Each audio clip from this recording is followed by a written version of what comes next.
ঠিক তখনই রূপা শিয়ালিনী তান্ত্রিকের এসব কথা শুনে তার হাতের মশালটা তান্ত্রিকের দিকে ছুড়ে দেয়। কে রে, কে রে তুই আমার গায়ে আগুন ধরিয়ে দিলি? আমি তোকে ছাড়বো না, তুই আমার সব ধ্বংস করে দিলি। আমি তোকে কিছুতেই ছাড়বো না, ছাড়বো না তোকে। আ এই নে, তোকে আমি একটা ডালিম বাড়ি উপহার দিলাম, এখানে তুই থাকতে পারবি। মিঠাপুর নামক এক জঙ্গলে বাস করত রূপা শিয়ালিনী ও তার মেয়ে মিনা। বছরখানেক আগে রূপা শিয়ালিনীর স্বামী মারা যায়। সে তার মেয়ে মিনাকে নিয়ে একাই বসবাস করত। তার জমিতে নানা রকম ফসল ফলিয়ে বাজারে বিক্রি করে তার মেয়েকে নিয়ে কোনো রকম সংসারটা চালাতো। আসুন দাদা, আসুন দিদি, আসুন পিসি মাসি, আমার দোকানের কুমড়ো খেলে মুখে ফুটবে আসি। আসুন আসুন, কুমড়ো নিয়ে যান, কুমড়ো টাটকা টাটকা মজাদার কুমড়ো। বাঘিনী মামি, তোমার কুমড়োগুলো তো টাটকা নয়, আর কেমন যেন নষ্ট নষ্ট লাগছে। তুমি তাহলে এগুলোকে টাটকা বলছো কেন? শোনো মামি, ব্যবসা করতে হলে সৎভাবে ব্যবসা করবে। এভাবে অন্যকে ধোঁকা দেওয়া একদম ঠিক নয়। আরে রূপা, তুই তো ভালোই জ্ঞান দিতে পারিস, তুই কর না তোর সৎভাবে ব্যবসা, আমাকে আমার মতো ব্যবসা করতে দে। এত বড় বড় জ্ঞান দিস না তো। আর তুই ভুলে যাস না, আমি কিন্তু এই বনের রানী, কার সাথে কিভাবে কথা বলতে হবে সেটা মাথায় রাখবি। এই কুমড়ো নেবেন গো কুমড়ো, টাটকা টাটকা মজাদার কুমড়ো, মাত্র 40 টাকা পিস। যে যে নিতে চাও তাড়াতাড়ি আমার এখানে চলে এসো। কুমড়ো নিয়ে যাও, কুমড়ো, টাটকা টাটকা কুমড়ো। আরে বাহ, তোমার কুমড়োগুলো দেখতে তো বেশ টাটকা লাগছে, মনে হচ্ছে খেতে সুস্বাদু হবে। আমাকে একটা কুমড়ো দাও তো। এভাবে রূপার দোকানের সব কুমড়ো বিক্রি হয়ে যায়। এদিকে বাঘিনীর দোকানের কুমড়ো একটাও বিক্রি হয় না। না, এভাবে চলতে থাকলে তো আমি পথে বসে যাব। আমার দোকানের কুমড়ো একটাও বিক্রি হয় না, আর ওই রূপার দোকানের কুমড়ো প্রতিদিন বিক্রি হয়ে যায়। এটা কিছুতেই হতে দেওয়া যাবে না, আমাকে এর একটা ব্যবস্থা করতেই হবে। ওই রূপাই হচ্ছে আমার পথের কাঁটা, যেভাবেই হোক রূপাকে এই গ্রাম থেকে তাড়াতে হবে।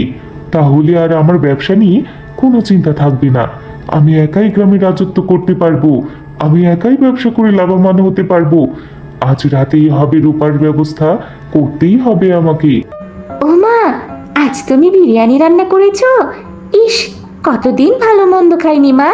কিন্তু মা, তুমি যে বলেছিলে তোমার কাছে কোনো টাকা নেই, তাহলে আজ বিরিয়ানি রান্না করলে যে? মারে, আজকে বাজারে আমার সবগুলো কুমড়ো বিক্রি হয়ে গেছে। অনেক ভালো দাম পেয়েছি।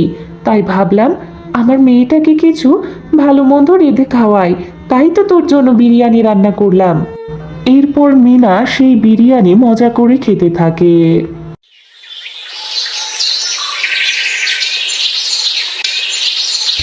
এদিকে রাত গভীর হলেই বাঘিনী একটা মশাল হাতে নিয়ে রূপা শিয়ালিনীর বাড়ির দিকে যায়। অনেক জ্বালিয়েছিস রূপা তুই আমাকে, আজকেই তোর এই গ্রামের শেষ দিন হবে, আমি অনেক সুখে থাকতে পারবো। এই কথা বলে বাঘিনী মশালটা রূপার বাড়ির দিকে ছুড়ে দেয়, আর সাথে সাথেই বাড়িতে আগুন ধরে যায়। কে কোথায় আছো গো? আমাদের বাঁচাও, আমাদের বাঁচাও, বাড়িতে যে আগুন ধরেছে। কে কোথায় আছো? মারে, সর্বনাশ হয়ে গেল আমাদের, সর্বনাশ হয়ে গেল। আমাদের ভিটে বাড়ি সব চলে গেল। আমরা যে নিঃস্ব হয়ে গেলাম রে মা, আমরা নিঃস্ব হয়ে গেলাম। মা, আমাদের বাড়ি তো পড়ে গেল, আমরা কোথায় থাকবো মা এখন?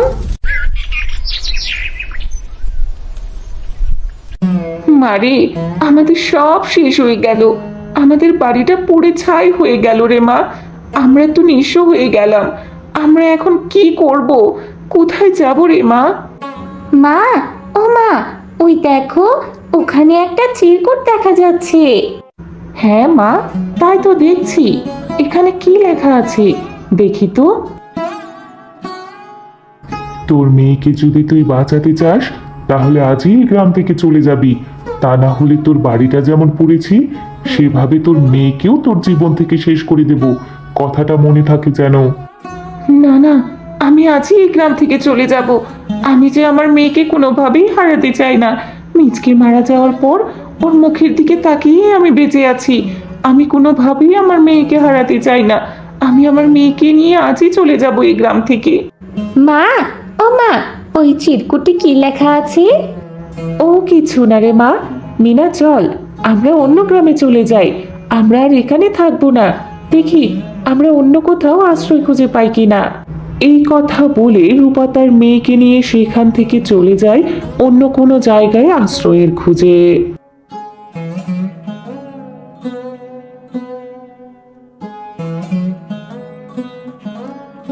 মা, ও মা, আমি যে আর হাঁটতে পারছি না মা।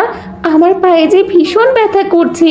মা, আমার যে খুব ক্ষুধা পেয়েছে। আমাকে কিছু খেতে দাও মা। মারে, আমিও তো আর হাঁটতে পারছি না। আশেপাশে তো কোনো বাড়ি ঘরও দেখতে পাচ্ছি না যে আশ্রয় নিব। মা চল, এখানটায় একটু বসি।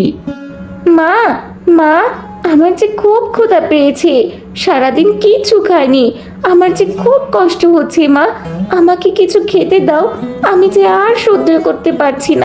হে সৃষ্টিকর্তা, আমি এখন কি করব? আমার মেয়েটা যে সারাদিন না খেয়ে আছে। আমার মেয়েটার মুখে যে একটুও খাবার তুলে দিতে পারছি না।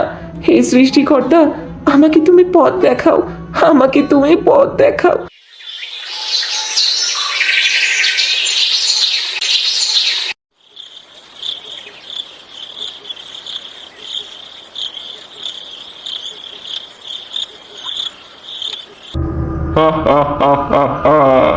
অনেকদিন পর তোকে হাতের কাছে পেয়েছি রে শাকচুন্নি। তোকে ছাড়ছি না। এবার তোকে মেরে আমি সর্বশক্তিমান হব। হা হা হা হা হা। দুষ্টতান্ত্রিক, তুই এভাবে আমাকে শেষ করতে পারবি না। আমি তোর কি ক্ষতি করেছি যে তুই আমাকে এভাবে শেষ করতে চাইছিস? আর তুই কি ভেবেছিস আমাকে শেষ করে সর্বশক্তি হবি তুই? তোর আশা কোনোদিন পূরণ হবে না, এই আমি বলে রাখলাম।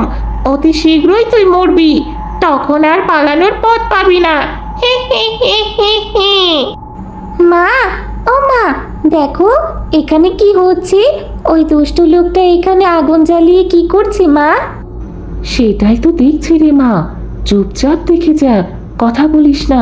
যদি আমাদেরকেও দেখতে পায়, ওই দুষ্ট লোকটা আমাদেরকেও মেরে ফেলবে।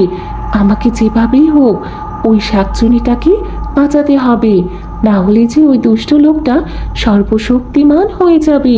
তখন এই পৃথিবীর সব কিছু ধ্বংস করে দেবে। এটা কোনোভাবেই হতে দেওয়া যাবে না রে মা। আজ অমাবস্যার রাত। অনেকদিন যাবৎ এই রাতের অপেক্ষা ছিলাম রে শাকচুন্নি। আর তোকে হাতে নাতেই আজই কাছে পেয়েছি আমি। এত বড় সুযোগ আমি হাতছাড়া করব ভেবেছিস?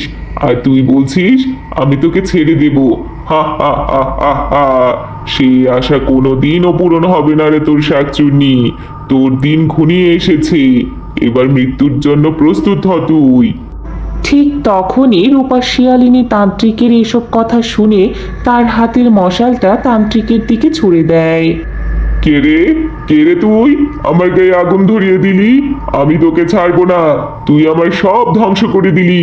আমি তোকে কিছুতেই ছাড়বো না। ছাড়বো না তোকে। আ কে তুই? তোকে অনেক অনেক ধন্যবাদ আমাকে বাঁচানোর জন্য।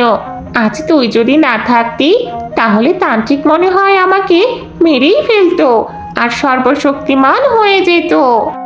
আমি এক অভাগিনী মা শাকচুন্নি। মেয়েটাকে নিয়ে সারাদিন রাস্তায় রাস্তায় ঘুরে বেড়াচ্ছি। মেয়েটার যে ক্ষুধার জ্বালায় কাতরাচ্ছে। মেয়েটার মুখে যে আমি একটু খাবার তুলে দিতে পারছি না। এরপর রূপা শিয়ালিনী শাকচুন্নিকে সব ঘটনা খুলে বলে। সব ঘটনা শুনে শাকচুন্নি তাকে বলে, এই নে, তোকে আমি একটা ডালিম বাড়ি উপহার দিলাম। এখানে তুই থাকতে পারবি। এ বাড়িতে সব কিছু আছে, তোর কোনো কিছুর অভাব হবে না। আর যে কোনো প্রয়োজনে আমাকে স্মরণ করলে আমি তোর কাছে চলে আসবো। এরপর থেকে মা ও মেয়ে অনেক সুখে ডালিম বাড়িতে দিন কাটাতে থাকে। তো ছোট্ট বন্ধুরা, আমাদের আজকের গল্পটি তোমাদের কাছে কেমন লেগেছে তা কমেন্ট করে জানাতে ভুলো না যেন। নতুন নতুন ভিডিও সবার আগে পেতে চ্যানেলটিকে সাবস্ক্রাইব করে পাশে থাকা বেল আইকনটি প্রেস করে দিও।